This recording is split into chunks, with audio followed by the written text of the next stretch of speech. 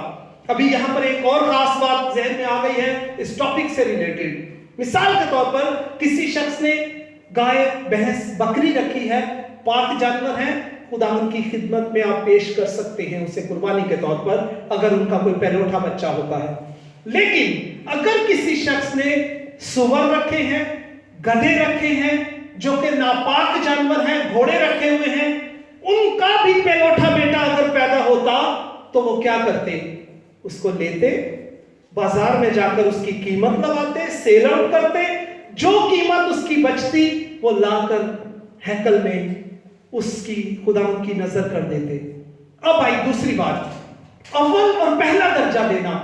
آج بھی یہودی عورتیں، جو بات میں کوشش کرتا ہوں، پرانے عہد میں تو بڑے اچھے طریقے سے اس کو فالو کیا جاتا. بہنیں جب گھر پہ آٹا گوندتی تو پہلی 2 مونٹ جو ہے بھر کر اسے الگ کرتے، ایک تھیلی میں ایک جگہ پر وہ جمع کرتے رہتے.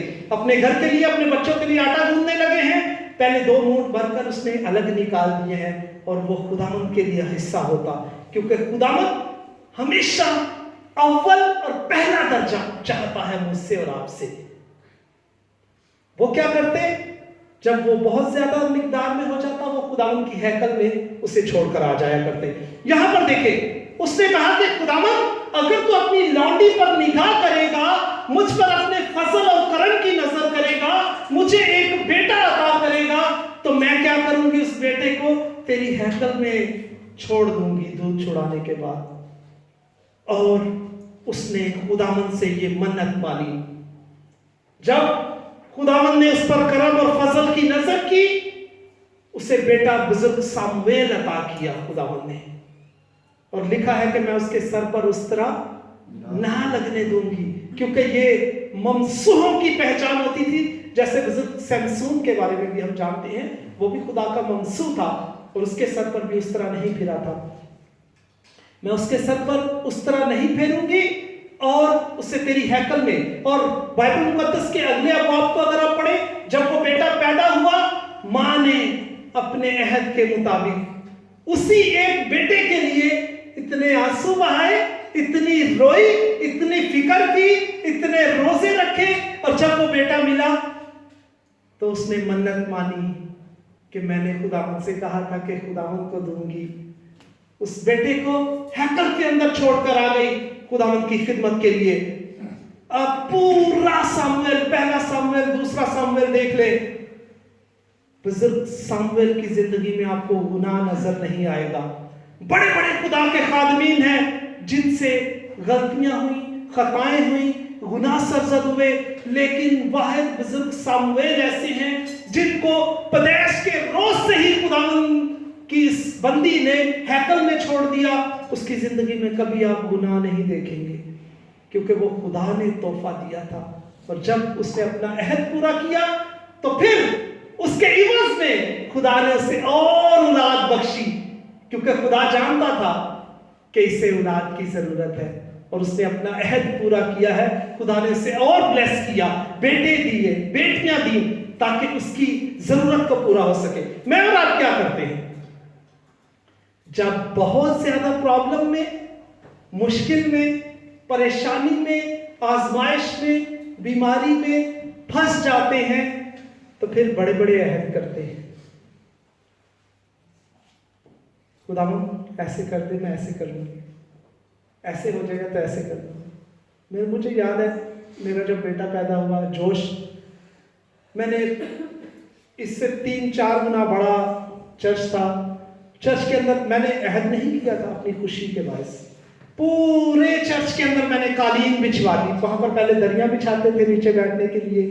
میں نے پورا اس میں جو ہے وہ قالین بچھائی اپنی خوشی سے کہ خداوند نے مجھے بلیس کیا ہے. اسی طرح